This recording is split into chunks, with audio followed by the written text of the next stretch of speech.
Columbia River Highway is really the legacy of the whole Department of Transportation and the whole legacy of the state of Oregon. It's an amazing opportunity to take an old road and turn it into a trail. When you connect all of the pieces together, that's going to be transformational.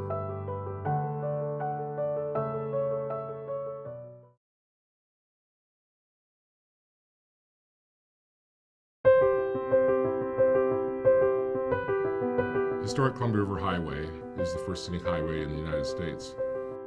It was a road whose engineers designed to lie lightly on the land. They designed to the highest engineering standards at the time.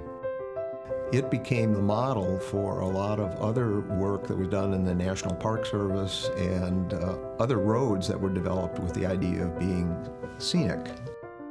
Its success, in a way, hurt the highway. And by the end of the decade, by the end of the 30s, the State Highway Department had a line on a map showing where the new highway would go.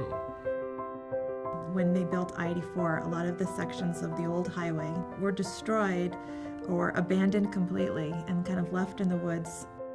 The reason that I-84 overlaps the historic highway is because that was the easiest way around these features. So now, as we go back and we want to connect, we have to come up with a more creative and more of an engineered solution.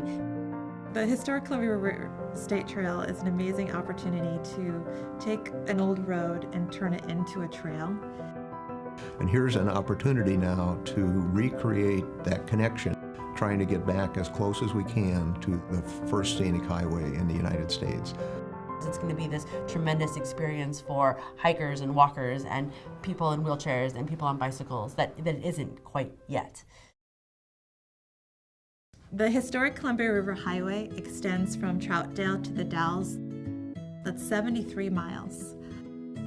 Of that 73 miles, you can drive on the drivable sections of the highway. You can hike or bike on the state trail sections of the highway, leaving only 10 miles left to be reconnected as a trail. So of that 10 miles, there's 5 miles that we're actually working on the design for today. We've done a tremendous job to this point creating new pieces of the trail, and we're down to these last locations that are the most challenging. There's a reason why there's so much engineering that has to be done. It's the tightest, steepest walls, it's the crumbliest rock. There's hard stuff to do. We understand and appreciate that this is expensive, but the fact is that it's going to transform this from a series of day trips to an international destination. Follow our progress on the Oregon Department of Transportation's website.